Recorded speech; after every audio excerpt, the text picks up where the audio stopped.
my name is Michelle Christensen, and I have the pleasure today of moderating this panel on bionic labs, robot bees, and cyborgs at the International Literature Festival Berlin in the context of the Science Year on Artificial Intelligence.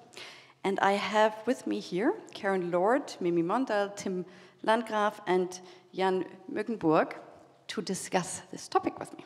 So now I can see them. So Tim Landgraf is a professor at the Institute of Computer Science at the Freie Universität, the Free University here in Berlin, and initiator of the Biorobotics Lab and co-founder of the Dahlem Center for Machine Learning and Robotics. His research group studies the mechanisms of collective and swarm intelligence in biological systems, so he'll be talking with us a bit today about bees.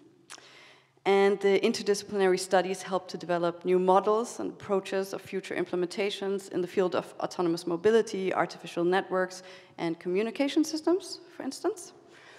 And next to him here we have Jan Muggenburg, who's a professor of media and the history of science at Leuphana University in Lüneburg.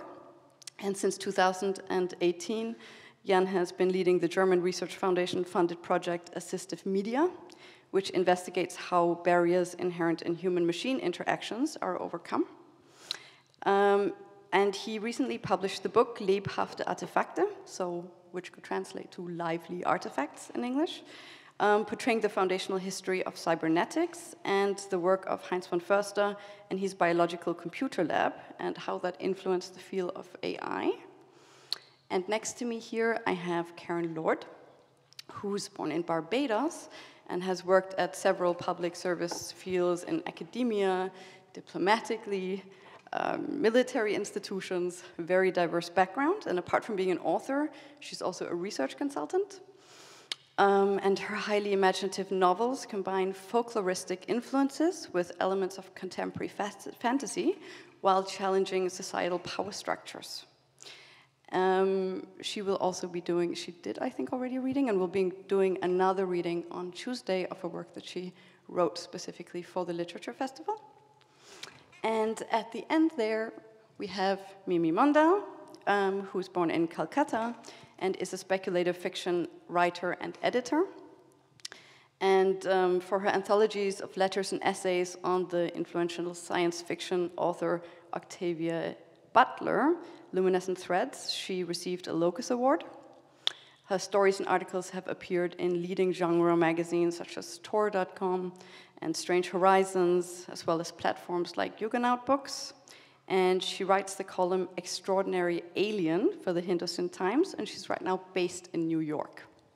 So welcome to all of you. Thank you for being here today. I'm going to start by asking them each one question so that you get a little bit more an impression of what they do in their work. And then we can go more into discussion and open up to your questions as well. And I'm going to start with Tim Landgraf, because all in all, within this topic of bionic labs, robot bees, and cyborgs, to combine also the work of the scientists and the speculative fiction authors that we have here today, I was thinking how this combines. And so in time where fiction inspires faction or fact, and fact inspires fiction, where the image of the human inspires the making of machines, as we see very much with AI, for instance, right now, but also machines become increasingly human from their traits, where nature inspires technology, which is what Tim will reflect on in a second, and technologies begin to take on natures of their own, it's quite difficult to maintain the categories that we've learned to think in until now. But what combines fiction and fact, I think what they have in common is the speculating on what the world could be when it comes to these interrelations between machine, human, nature.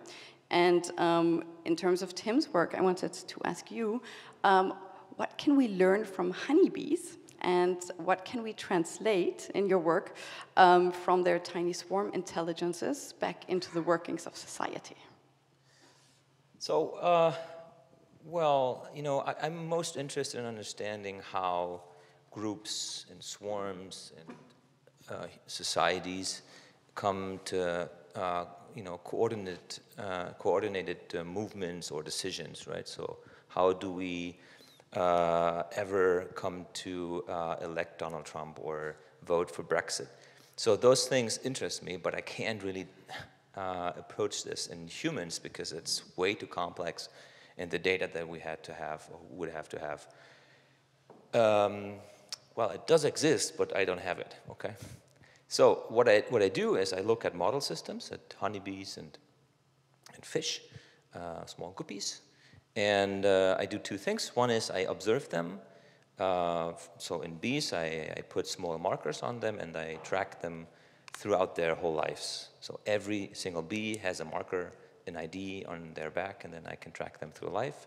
And I can understand how single bits of information, right, where food is stored or whether at that place you can find predators or something. So single bits of information enter the society, and then how is it processed, and how does it lead to certain decisions on the group level.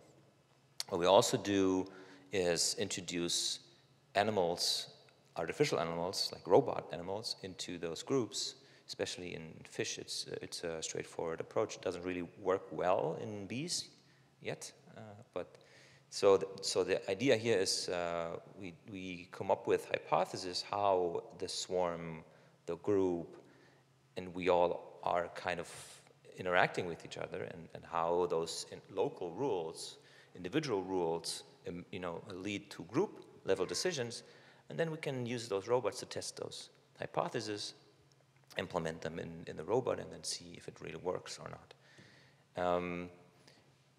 And understanding humanity as a collective system will take a lot of time, so we need some applications already now. And one of the things that we do, and that was your last half of the question, how can we use collective intelligence today?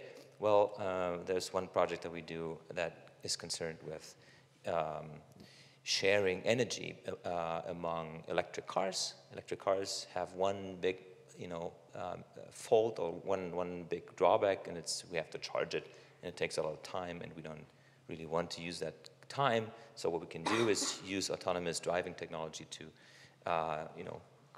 go to the office or back home, and then find others that we share the energy with, that we have or that we need. And so we can have like a collective kind of system in small parts in our world. And but I guess so what's really important, or what will connect all of us is here is using AI to understand how information is processed by individual units, and even in insects and bees. And we think bees are not very smart. I think they're really smart. Like the collective level becomes ever more intriguing. Okay, I guess that's what I wanted to say. Thank you very much. So moving on to Jan, to just make the link on. So you recently published the book, Lebhafte Artefakte, Lively Artifacts. So in relation to this, what do you think that the history of second-order cybernetic and Heinz von Förster with his biological computer lab can bring to our understanding of this organic technical entanglement and this situation we're in with AI? Well, the first thing I would like to point out is what we can learn from the history of science or history of AI is, or especially the history of the biological computer lab, is that the interaction between the human and the machine is really an important factor in attributing intelligence to it. Because normally we think this is some new kind of machine, it seems to be intelligent, and it seems that that's an effect of the properties of the machine. At the BCL, for example, they were trying to build observing machines, intelligent machines. For example, there was a famous paper coming out in the late 1950s called "What's the Frog's Eye Tells the Frog's Brain," and the idea of the observation was that the eye itself, the retina, is not a passive mediator of visual signals, but it actually pre-computes the visual signals. So the retina itself functions like some sort of biological computer that pre-computes visual signals and filters them and sends them to our brain. And they found it in the frog's eye. So the people at the BCL thought, great, let's build a model, let's build a machine that actually does that does pattern recognition, and then build a machine, and you could lay objects on it, and it would tell the number of these objects, and it was called artificial retina, the Numeread, they called it.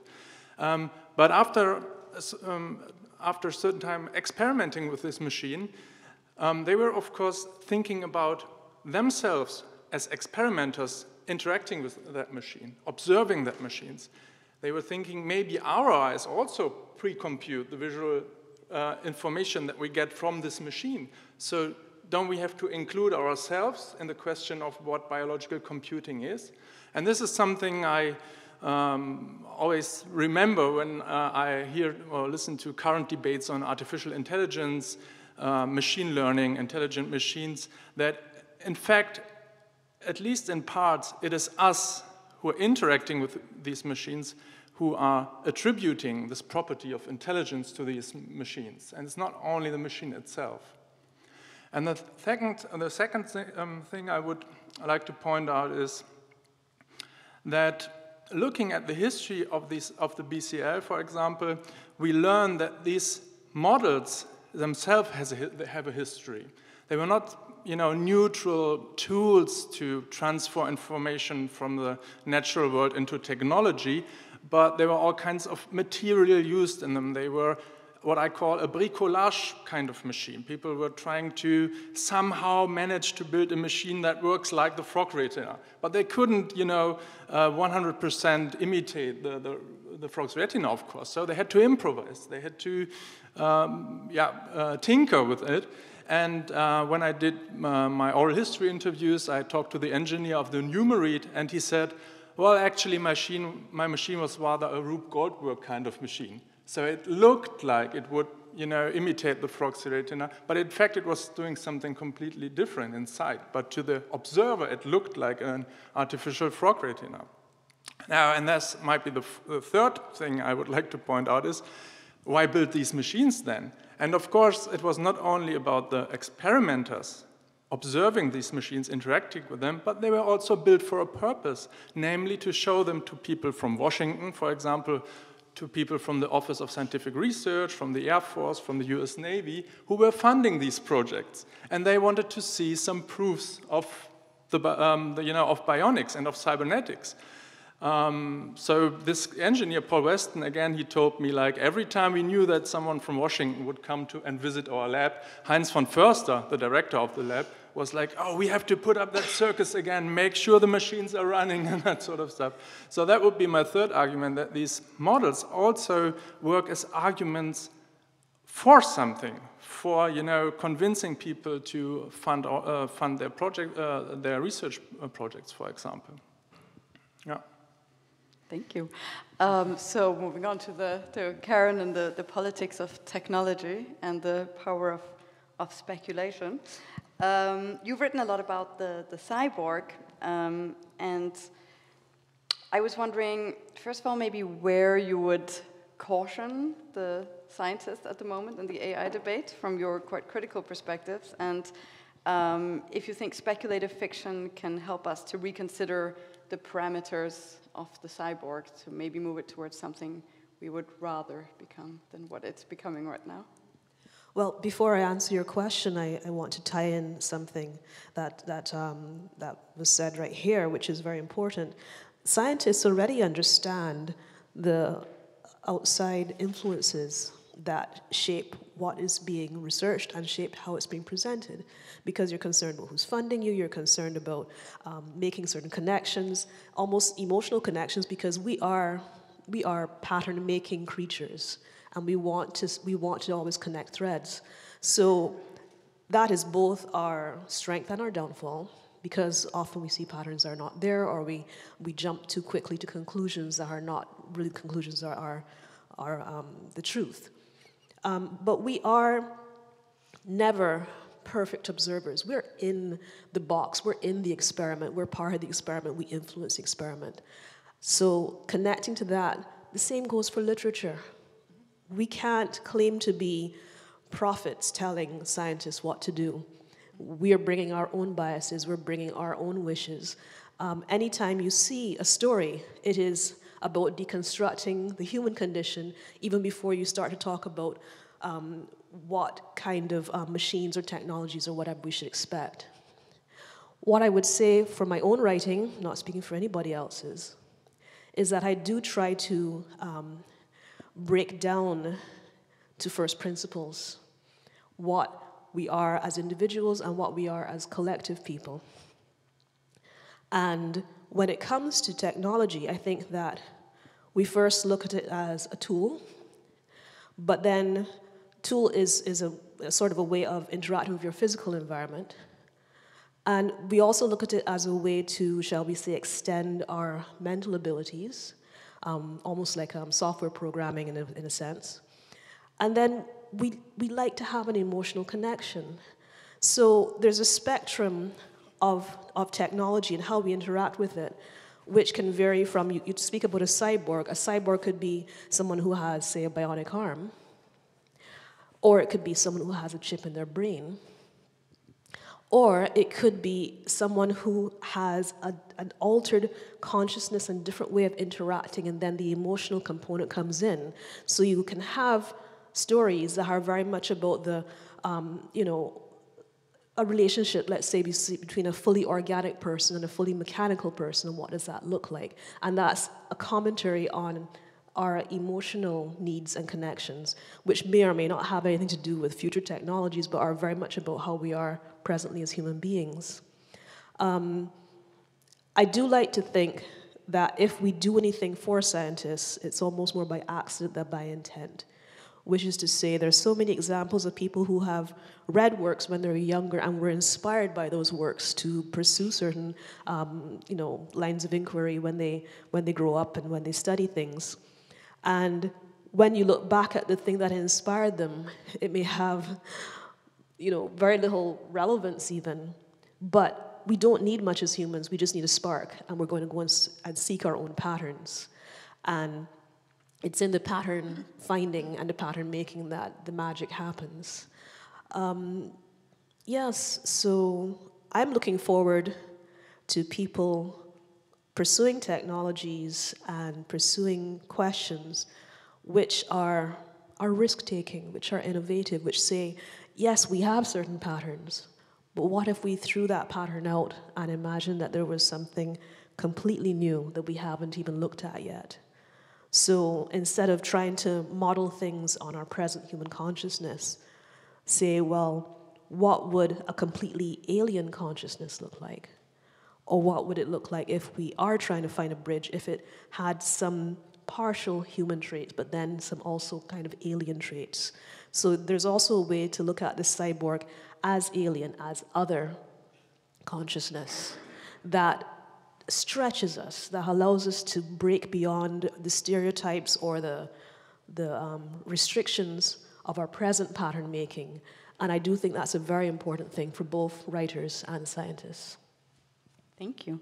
And I think even if it is accidentally, there's been work done on how much actually science is intentionally or unintentionally inspired oftentimes by fiction.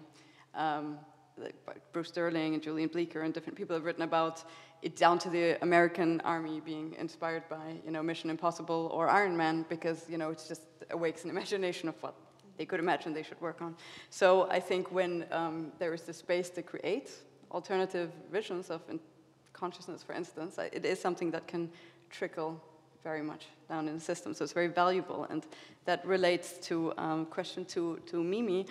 You're a scholar of Octavia Butler, for instance, and in that sense, to bring into this the politics of technology, to bring in also these sort of non-Western feminist perspectives that are represented in certain, unfortunately, not such large parts of science fiction and speculative fiction still.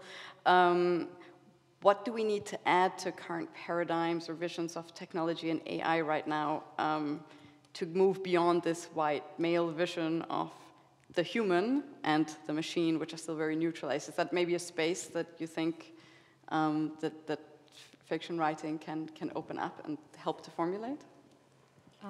Okay, that's a pretty large question, and I mean, so my background is largely in history and literature. So I was listening to all three of them, and I was trying to think of points that I wanted to bring in, and I think these questions, like questions about which way science should go, and I thought I may have said this in a last panel, so sorry about that, but.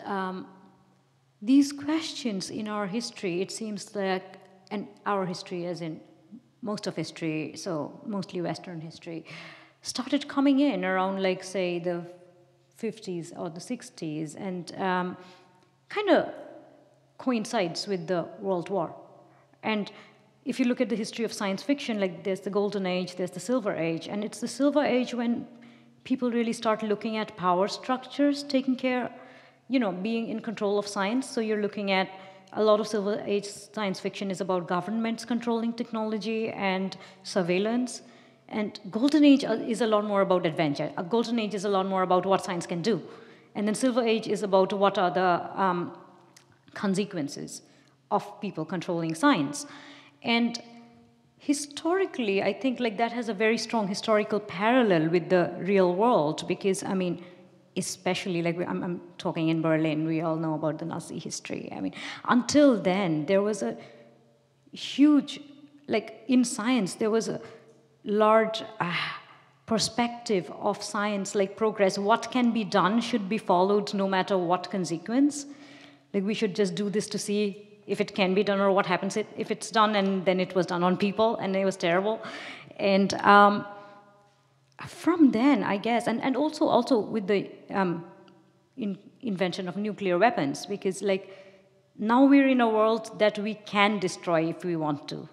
Like, there's no need to find out. You find out for everybody. And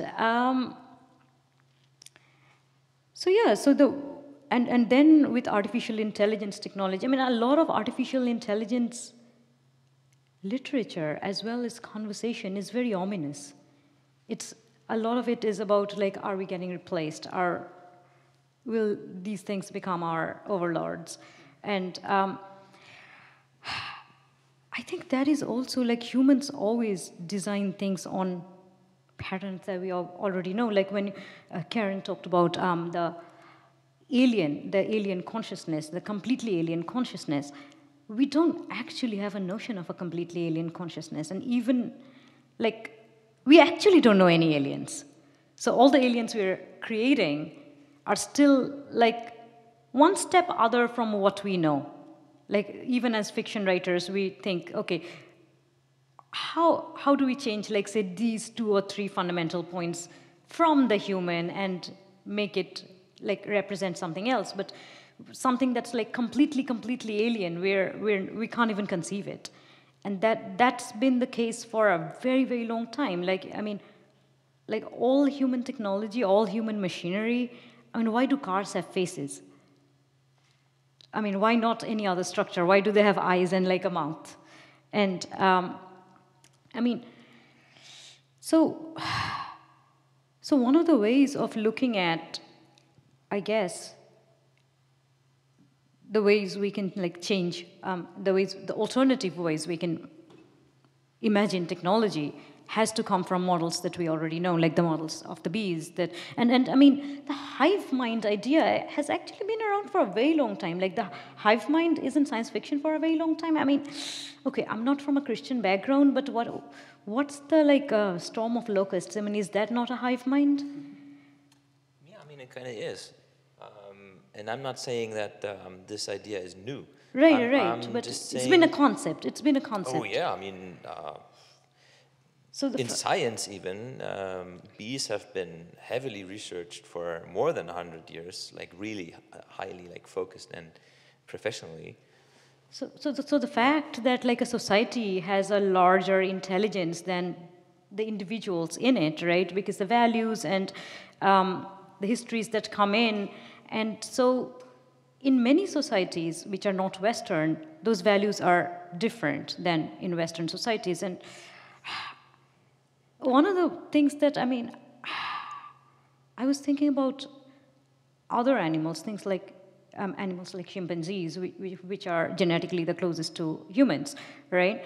And dolphins, like a lot of animals have their own societies, but we don't know a lot about what their consciousness of the world is like as individuals. Like a human society is probably very massively based on us wanting to own things and not letting the resources flow through. And a lot of indigenous human communities don't actually have that. Like that is a thing that we know about the Native American older cultures, where they used the resources but did not own them. And a lot of indigenous cultures probably still do that, where they don't own land.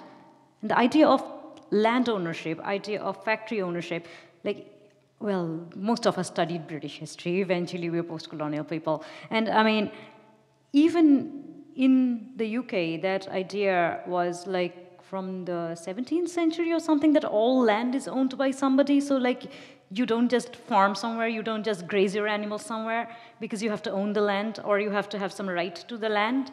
But maybe there are other societies, humans and not humans, who are not running on that idea of ownership. And what does that kind of world look like? Yeah, if I may, I totally agree that if we can learn something from bionics and these kinds of cybernetic approaches, is that there's a value in dealing with alien minds, intelligences, systems, or whatsoever. But again, if I learn something from the research at the BCL, I would argue that, well, but it's still us humans who are, in a human, who have our human perspective, and we are the observers, and we can't really escape that, right? Mm-hmm. And because you mentioned the dolphins, because there's one friend of Heinz von Förster, a pretty famous guy, John C. Lilly, who is a neuropsychiatrist, who was a neuropsychiatrist in the 50s and 1960s, and later became an icon of the American counterculture, who had this idea about establishing intraspecies communication with dolphins. Mm-hmm. So his idea was, that these dolphins have a brain comparable in size to ours. So that means they are probably as intelligent as us. This doesn't hold to contemporary knowledge about the dolphin brain, but in the 60s it did. And he tried all sorts of ways to talk to them by including, recordings, microphones, and he did invasive experiments, stimulating their brain cells and that sort of stuff. And he did so cruel experiments with them, right? Was he had this like the dolphin sanctuary that had a building and everything, and yes, the flooded exactly. building? Yes. He built a laboratory on the island St. Thomas at the shore. So the idea was that humans and dolphins could interact. There was a swimming pool with knee-deep water, so dolphins could swim in. Was there somebody who had a relationship with a dolphin? Yes, like, why Margaret is this ringing exactly. a bell? Yes, he did. He had a female assistant who later claimed that she really, okay. It was a horrible experience, and the dolphin tried to molest her and all sorts of stuff. It's really, the book is called The Mind of the Dolphin. For those who are interested, it's really an interesting story.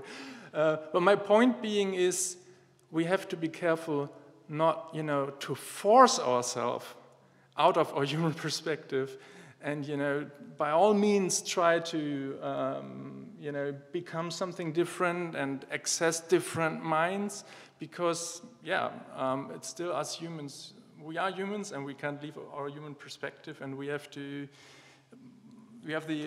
opportunity to behave better and somehow change our behavior or change our societies. But I'm very skeptical about these radical non-anthropocentric views that try to establish some non-human vision on machines, animals, and human beings. No, I'm not, at least I personally am not entirely saying like go to the non-human like 90% or 95%, but like what can be imbibed from that, because obviously our civilization has come in a way like, even colonialism, post-colonialism, like these things, like colonialism as a thing that has happened. The fact that we're sitting in this room speaking in English, we can't reverse that a few centuries back. So if we learn from these things, that's only to go in a way forward. I think what it comes down to is language.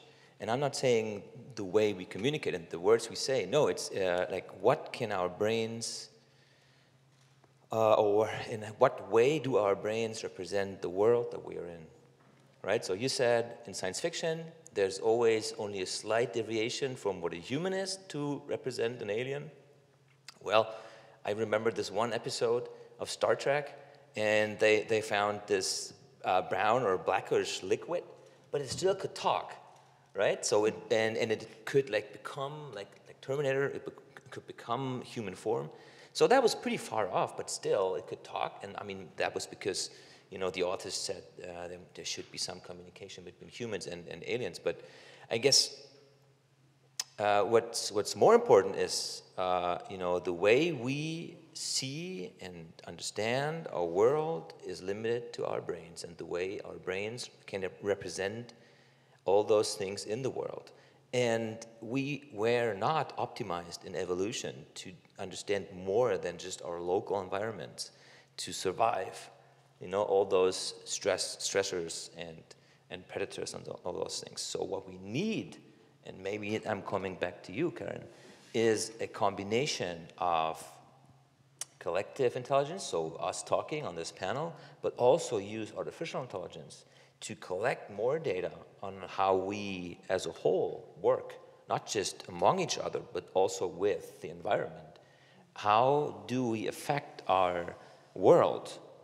Look at climate change and the plastic in the ocean and radioactive fallout and all those things that people now use to define the Anthropocene, right? We change the world, and it's acting back on us, and how this is functioning, how this is driving ourselves isn't understood. So we need more powerful language, and we need a more powerful representation of what's going on. And we, as single humans, and even as scientists and as a community, cannot deliver on this. We need artificial intelligence to collect data. I know this sometimes sounds scary because then it makes society manipulable and controllable, like 1984. But the ability to manipulate humankind is also a good thing, because we are fucking up this planet and we need to be controlled into the right direction. How to organize this, that's another question, but we need those cyborgs. Karen? The question of control is a really, really interesting question, and I would like to address that another time, because I've got to let that sit for a bit. But what you were saying about the collective is reminding me of some previous works. I think people are aware of a book that was made into a movie recently called A Wrinkle in Time, Madeleine L'Engle. The sequel to that has a fascinating view of intelligences in the very cells of our bodies, and how their issues and problems could actually result in a sickness of the body. And there's an entire story centered around that, where the young boy Charles Wallace has to be saved by his sister, literally going into his body and communicating with the creatures within the mitochondria, and persuading them to behave in a certain way. It's a children's book. But I like the concept, because it then turns us into not a kind of a single intelligence, but a collective intelligence, even within the boundaries of our own skin. And to then expand to that, there's the larger version, which is the Gaia hypothesis, which is to say this entire planet is a consciousness of which we are just a small part.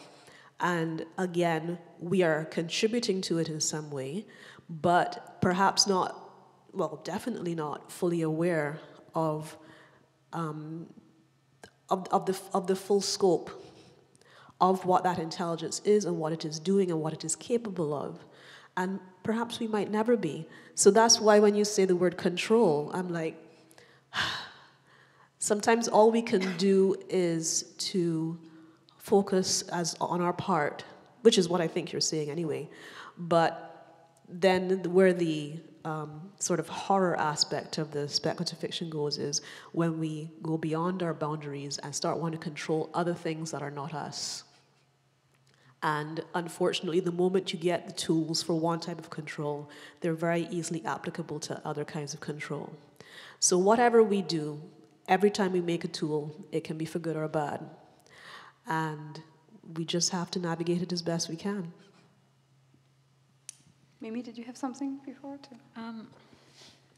I was actually thinking of coming to your point about when you said that obviously we have to work with the intelligence, that the consciousnesses that we understand, because those non-human consciousnesses are so far from understanding, which kind of ties in to the point that I was originally asked about, how non-Western concepts come into science imagination, because at least those are people, and there are people whose ways of lives can be understood and imbibed, and people do live in those ways. And I'm recently doing a climate science fiction project, which is pretty much like I come in as an author. Like it's an anthology that some people are working on, where they put us in touch with some scientists to talk about plausible situations, and then I write a story. And climate science continues to be one of the less glamorous sciences, because people want shiny things and fast things and things that make life comfortable and not pick up the slack. And a lot of good climate science work and a lot of good environmentalist work doesn't happen in the Western Hemisphere, because, and sometimes maybe it's not even out of choice. It's partly because the, poorer countries, they have to pick up the slack because the slack is all they have.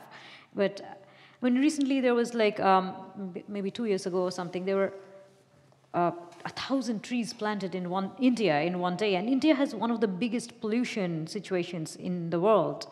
And then when we were talking earlier, I was talking about how there's like this huge recycle industry in Mali, and like Mali is a country a lot of us can't even point out on the map, as unfortunate as that is. And there are these workshops where they're recycling a lot of like metal wire, metal waste, car tires, cans, Coca-Cola bottles, and they're turning them into trunks and like other things that can be sold, furniture, and they're not pretty.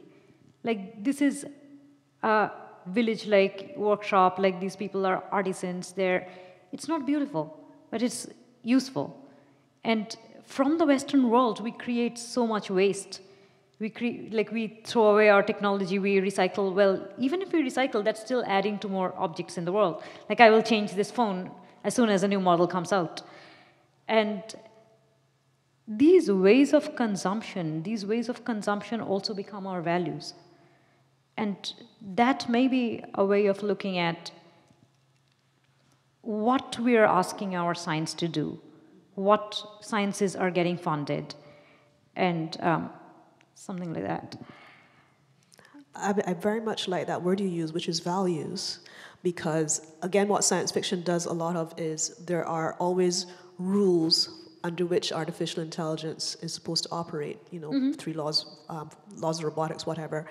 And what does help, I think, in terms of looking at types of control or alternatives to control or alternative ways of looking at intelligence is looking even at, and I have to go back to folklore and myth, looking at the myths and values also of different societies. We do imagine non-human intelligences, we do imagine non-human consciousnesses and how we're supposed to relate to them, and we're capable of imagining intelligences that are larger than us and that are not viewing us as even important, and how we're supposed to coexist, at least, in that kind of framework.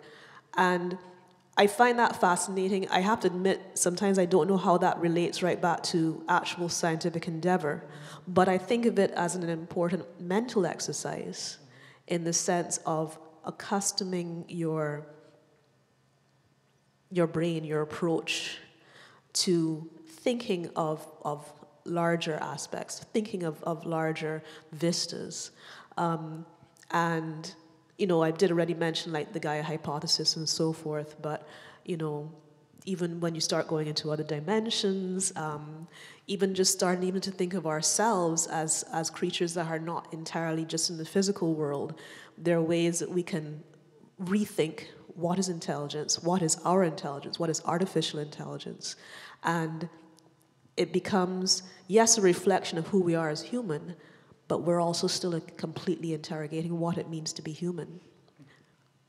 And perhaps it can also exactly open up, because one of the things we also talked about before this panel is the idea of human is, of course, also both in science through the development of disciplines, a lot of the high-tech research that was done in the debate right now in AI, what counts as human is very limited, from the data sets fed to AI to everything, to being quite a mostly white, male, able-bodied, upper-class sort of form of perception of human. Perhaps, though, this back and forth is going to the bees and it's being inspired by a swarm intelligence, thinking that, though, back into extending a form of intelligence, in the first place to a more open one, which includes more perspectives, more human, non-human life forms. Perhaps the artificial intelligence debate brings us back to a more human perspective on intelligence in general. Even in storylines, I think like a lot of science fiction and fantasy stories currently are trying to work on like plots, like writing plots where like a community helps itself get out of an apocalyptic situation and like not a single hero, because the single hero is a very Western idea, like it right from back in the Greco-Roman times, like it's that one person who saves everybody, and that one person is usually white, male, able-bodied, and yeah, so the fact that a community and like people ask for help, which was also not like, you know, it was not a heroic literature thing. A hero does not ask for help. A hero is tremendously hubristic and completely self-sufficient. And so you ask people for help, you take help from people, support from people of different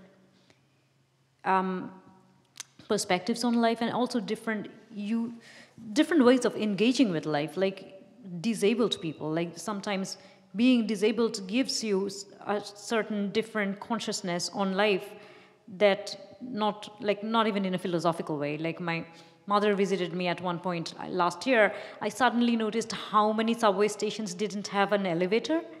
So you start noticing those things when you have a disabled or any other perspective. And yeah, so that's helping stories, I think, and that's also helping people's, like, science's vision, like the cooperation of. Yeah, and then Yes, we'll open up. I think that what you just said and you just said, let me think how close methods of writing science fiction and of actually doing science are from time to time. I mean, we all know that science and science fiction influenced each other. I mean, what you're doing is agent-based modeling also, right? Would you know? It's not agent-based modeling? Well, sometimes, but most of the time we actually like do analysis. So we record observations, like images, and then where on this image is a bee and how does it move, and then we try to reduce this, you know, complexity to some things that we can understand, right? So. Okay, but I thought that this is similar. I mean, you told us that in one of your experiments you're inserting artificial fish into a population of natural fish, and you give them certain routes, and you see, let's see what happens. And that's basically like writing a short story in science fiction, isn't it? And what if there were robots in our society, and they imagine, you know, my protagonist is going to behave this way, and the robot this way. It's a thought experiment. Yeah, both is a thought experiment. And the author is the simulator, right? So you run the simulation and then you just write it down. Yeah, I mean, in a way, all science fiction are thought experiments. Well, Some of them are like not good thought experiments, I want to hasten to add. But the effort is there. I say they're not good thought experiments because I do think there's a structure to thought experiment. You have to have your rules. You have to allow it to play out even in ways you don't expect or don't like. And I do see some writers who bend the logic of story to get the outcomes that they want. And I find those to be not good stories. But it's we not. see researchers doing that too. But you know, it is an interesting thing, because that is why I do say to people, whether you're writing realist fiction or science fiction, they can still be thought experiments about how society operates, about how society interacts with its environment, whether natural or man-made, and or artificial. So I do think that it does come down to what extent are we capable as scientists or as writers or as just observers in our world of almost removing ourselves as much as possible in terms of our imposing our wishes, our desires, our need for control, and saying, look, we've actually isolated, these are the principles, these are the rules, this is the logic. How does it play out if we just observe it and let it play out? And that is a sort of a fascinating and sometimes a brave thing to do. And there's so many examples of science where that didn't quite work either, and that's why we have to keep interrogating, keep pushing, and revisiting our experiments and also our stories. We've got a lot of that happening in our community right now. But it's probably also exactly that vulnerability which, if so, would lead to the humility that we would need in order to imagine something where the ice doesn't melt so fast. Sorry, Tim. Yeah, so I don't know who, I think you told us about the bias, or maybe you, the human bias, right? In observing the world, and also in doing our experiments and learning from how bees or fish behave, to extrapolate into the human world. And I think we're all aware of this bias in science, I don't know. And we're trying to overcome this bias, and for example, actually, I was wrong. We do use agent-based models in the fish example, and there are people that said, okay, so fish move in a very simple way. So if I'm the fish that is now in focus, I look for my nearest neighbor, and if you're too close, I am repelled, and if you're too far away, we are both attracted. And those simple rules came up. Somebody came up with this just by observing, and obviously there's a human bias, and there's something that you can't capture, but it still in simulation, creates those nice movements that we see in flocks of starlings or even in fish. And so what we do now is to get rid of this human bias and replace it with a machine bias. I'll come to this later. So we observe with a camera. And we track with software the positions of many fish, how they interact, and how they are repelled by the wall, because the wall, you can't swim through the wall. So those things obviously should be integrated into a model of a fish. And then we train a machine learning or deep learning model to reproduce this kind of behavior. Okay, so that's good. That's less biased, but still, putting two fish or even more in a tank and observing them over a couple of minutes, and even if you record many of those videos, cannot give you the entirety of the dynamics of interactions. So obviously the data set is biased, right? And this is what you meant with white male men in data sets. But I was also thinking of, like, when you're saying that even if you're mapping it with a machine, we're still interpreting it through our human bias. And I mean, I don't know a lot about bees, but I mean, bees are tremendously social, right? And if you take a bee out of the hive and like out of any community and like observe it by itself, then it will not have the same behaviors, right? And also it will die. It would die. Yeah. So the thing is, I was saying something back there about like the about owning things, right? And that is a very fundamental thing about in these animal communities, that they all are part of this collective where they're not individually owning anything. They have certain roles and positions. And if we, especially from the Western civilization perspective, which we're all kind of part of, like we all own things, right? None of us here, I suppose, are super indigenous, because then we wouldn't even be here. And if our thought process is so based on not even owning land, like owning anything, like my thing, my shirt, my phone. And they fundamentally don't have that concept. So aren't we bringing in a very, I mean, it's not even a human bias, it's more of a Western thought bias. I don't think so. Just one more thought. It's interaction networks, not just within bees, like only the bees. It's a network between us and the world and all those things that are in the world. And since it's too complex, it's too many steps. Right, We can't capture that in our head, and that's why we are acting selfish. And so the fundamental idea of like individuality is probably not a thing they have. What a bad thing.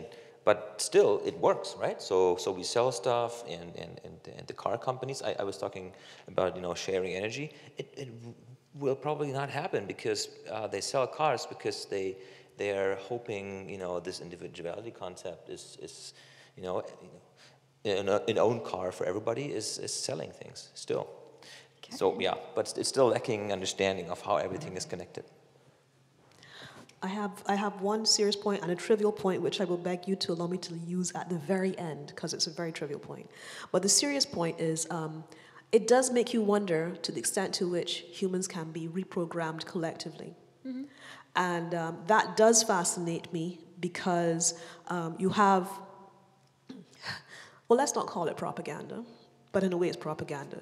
You have a situation where a Ministry of Health decides we want to get the population moving more. So we're going to, put out posters, and we're going to open some more public spaces, and people are going to walk around, and we're going to make this a thing. So I'm actually talking about Barbados, okay? Mm-hmm. Where at some stage it was like, we're going to really impress upon people who need to get out and move around more and get away from the desk job and so forth. And it did transform the environment. There is a place we have called the Garrison Savannah where the horse races take place. And that used to be empty when the horses weren't running. And now it always has a runner's track, people walking around. Right. And that has changed the landscape.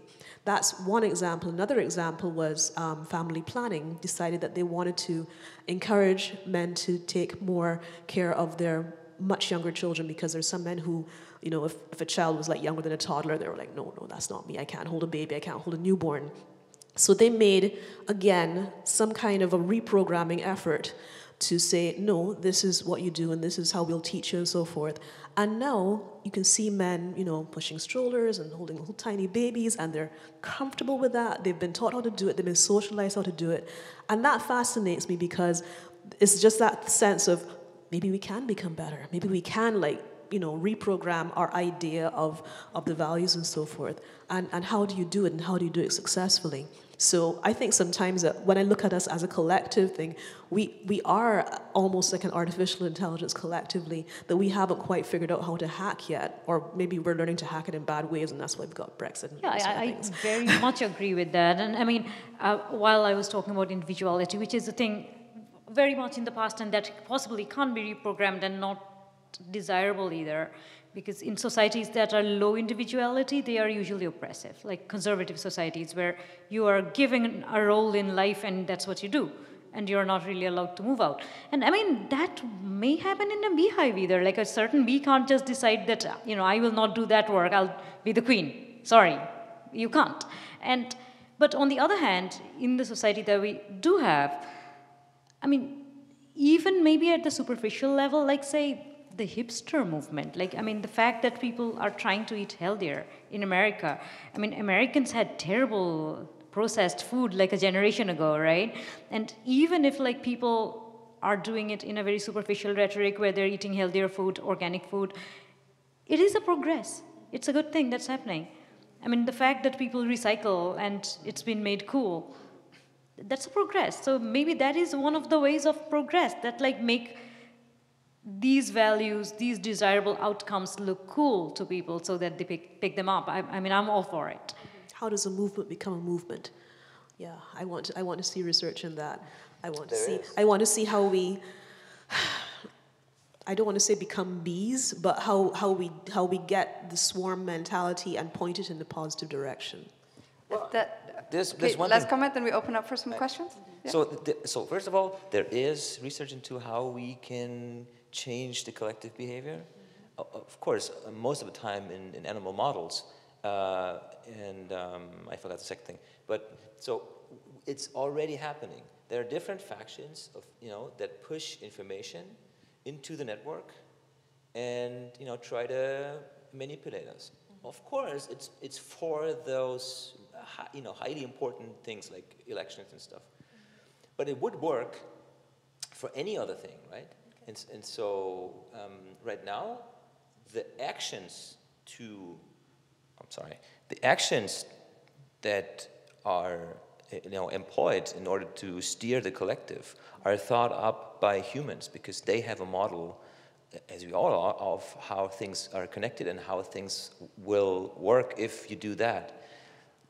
The model, however, as I said before, is limited to our human understanding. So if we had a model enriched, augmented by artificial intelligence, then we could come up with actions that will change the world for the better if this technology is in control of those that really want to make the world better, because some factions are just want to get richer or stay in power and all those things. So we got to make sure that this is democratized. Like, for example, experimenting what would happen if we actually would insert basic income into society. What would happen? So that would be an example. Yeah, and also like still things are connected, not just humans.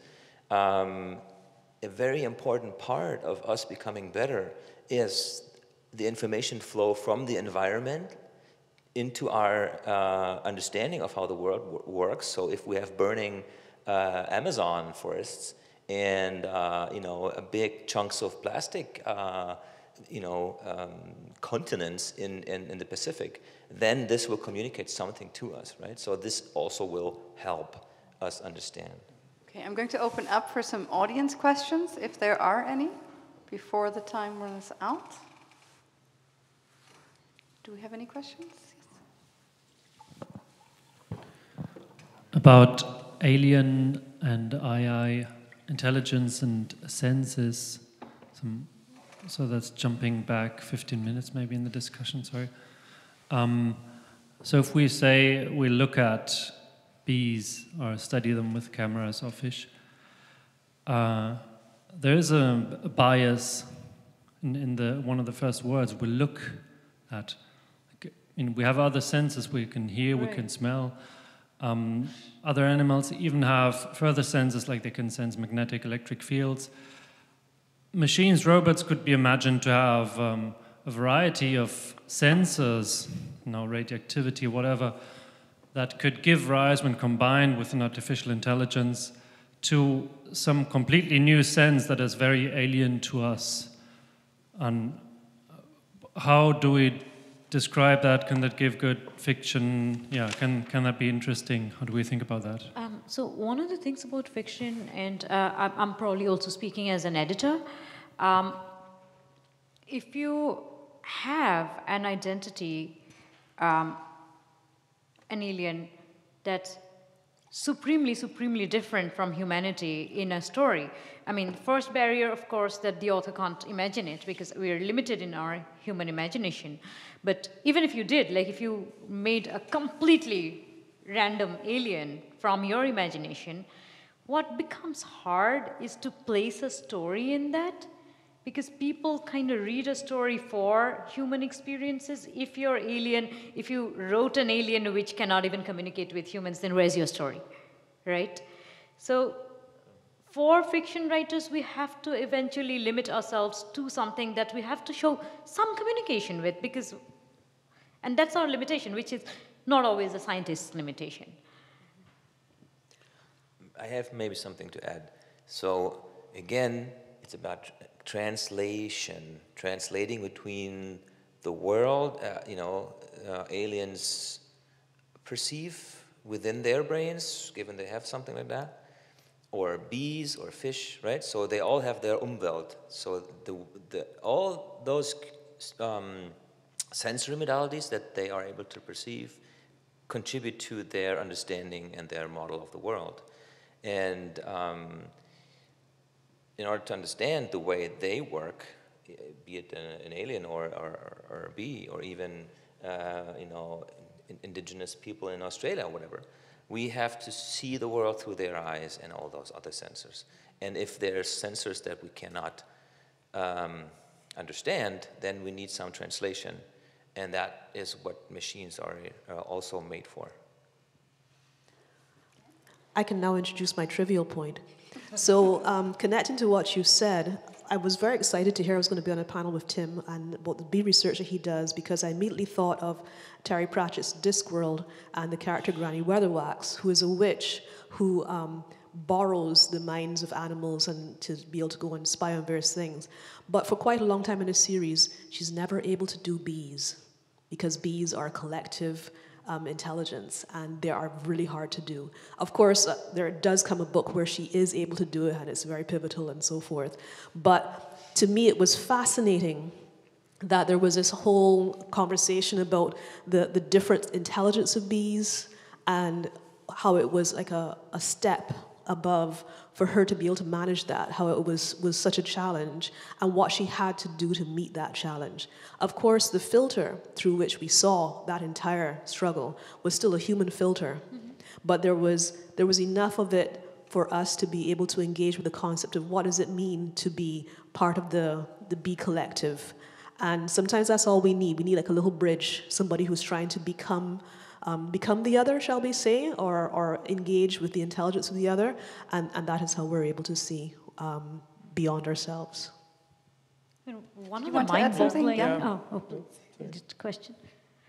One of the mind-boggling alien theories is that aliens are already there and they just don't want to make contact with us, or we can't perceive them. They're so different that they're around, we can't perceive them, or another theory is that they're so super intelligent and we're so terrible, they don't want us, they just aren't making contact. That's funny, because that's actually what, after being asked why his dolphin experiments didn't work out, John C. Lilly said, well, maybe the dolphins have superior minds to us and they're just better beings, and maybe they are applying the golden rule to us all the time. They want to be, they want to be and we're like imprisoning them and trying to test them, just like so they don't care. They don't talk to us, because so I wanted to say something about perception, because these kind of debates always make me think of Jakob von Uexküll, the famous ecologist, biologist, 19th century, I think, who had this theory about environment, Umwelt, Merkwelt, Wirkwelt. So he was talking about the tick. And the tick, if I remember, has really a reduced set of senses. I think it can, perceive a rise in heat, and maybe motion, I don't know. So if there's, no motion and it's cold, it just finds something to climb. And then if a dog, for example, comes close by, it just feels a rise in, senses a rise in heat, and then it just lets go and falls down, and then it starts to drink blood. So, and Uexküll was saying, well, this is just, imagine that. That's its environment. It's just, a rise in heat and maybe movement and nothing else. It can't see the sun going up and down, and doesn't hear the noise that leaves make. And then what does it tell about us? I mean, maybe, we can't hear the supernovas exploding and so on. I mean, is it affecting our life? No. And Tim said that before. We have a very specialized apparatus of perception, and it allows us to perceive a lot, but it also excludes us from all kinds of perceptions. And we're mostly not hearing most of the noises in the universe because of our atmosphere. If we were hearing them, we would not even have our hearing. So, yeah. Thank you. Do we have a last question from the audience by any chance? Someone else? Yes?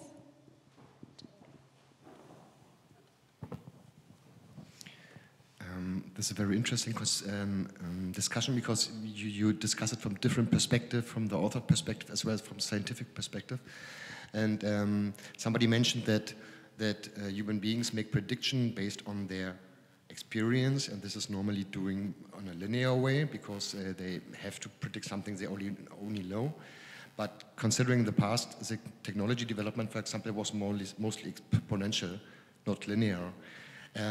What does that do with societies? That reality is much faster than this, what everybody can understand or predict? This is the first question. The second one is, what is your personal opinion? How will then the world looks like in 10 years? Who would like to start? That's your kind of business. The history of science Sorry, you've got the history of science bit down pat, so you have to start and give me the foundation, and then I will extrapolate to the future, so please start.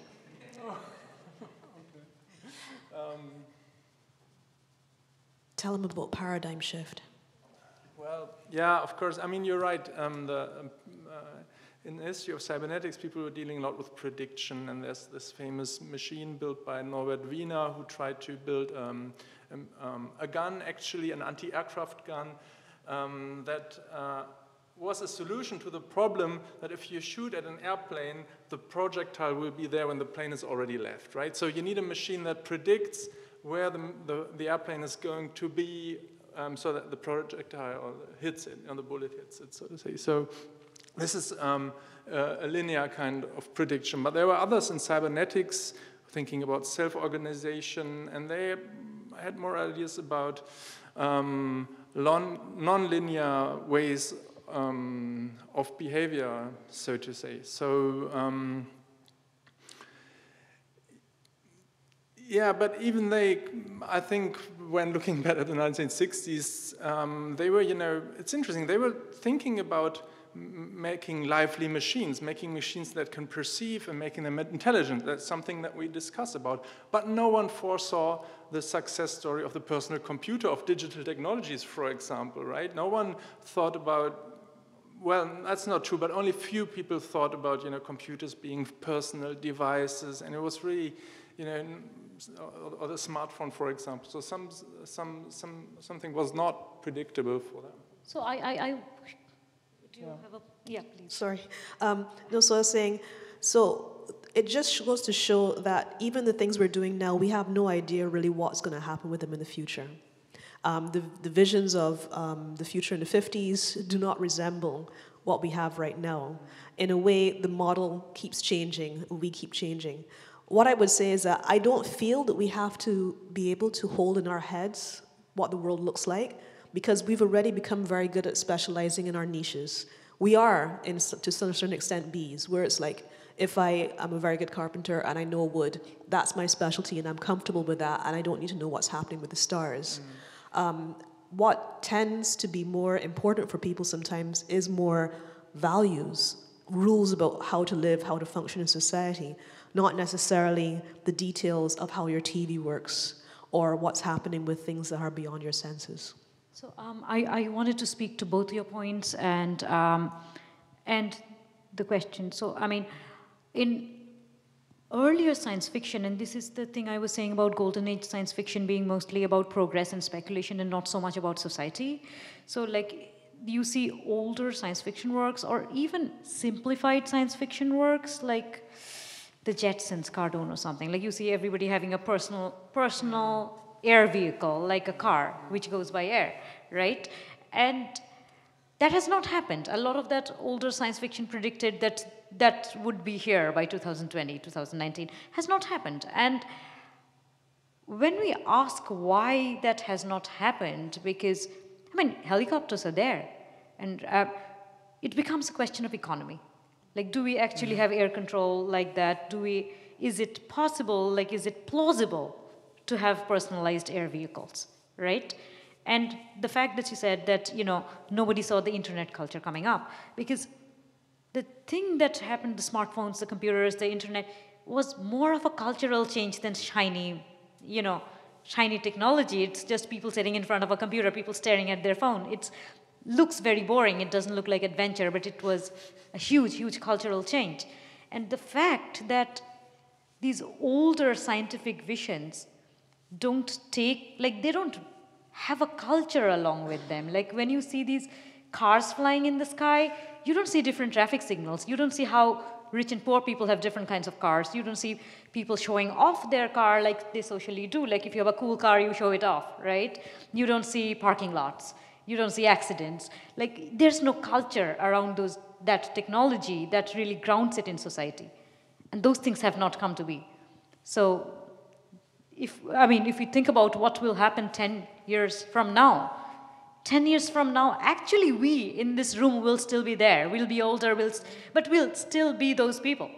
And we'll still have our personalities. What will you be 10 years later? That is the vision. It's not the vision of, what new technology will be there.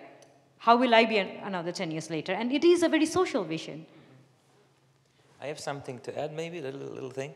So I agree. Human predictions seem to be bad in like those exponential developments. I don't think in this specific example humans won't be able to like employ a more complex model than just linear. But linear in the sense that predicting the complex outcomes of an action. So if I do a little bit of this, then it should change only a little bit.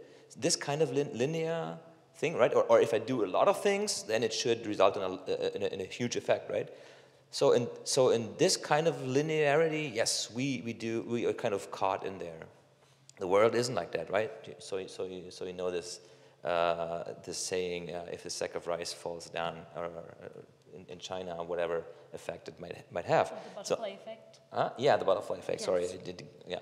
So, but we know it's super, super complex and we can't predict anything, right? And also, as you said, like factors of economy, so does it add value? Can it be sold to a certain group? Those things will also decide about what we're going to see. But let me finish this. So you asked for the next 10 years. I think it's rather soon. So there will not be linearity, right? There will be not many big effects, but there may, if certain technologies are in place, and then there's some value. But the only big effects will actually eventually be political. Like you with a new device will still be you, right? But if there's a nuclear war, you will still not have this life. So eventually it will actually be like in the next 10 years, anything really radical that happens will be a political effect rather than a scientific invention, like a single scientific invention. Still Okay, features who of our wants to have the environment. last word I on wanna where say we're going to something. be in 10 I don't want to have the last Okay. word, but I just want to, we must... Second we last must- word, and then Karen Yes. can have the last one. Yes, exactly. We mustn't forget that also sometimes prediction influences the course of events. So I totally agree to Mimi saying that first we should decide what kind of beings we want to be individually and collectively. And maybe we do that before we do our predictions, having that in mind. I mean, for example, so many predictions in Star Trek, physicists actually, have taken this and tried to become, you make this real, and they're having this science fiction in mind when they do their engineering or whatever. So even science fiction and or scientific predictions or modeling, have an influence on the course of events. So. No last word? Okay, then you became the last word. Then I would like to thank our panelists very much and our audience. And the next event, I believe, will be here at 2 o'clock, where we'll have 2 readings by Malka Older and Simon Ings. Thank you. Thank you. Thank you for having us. Thank you for listening.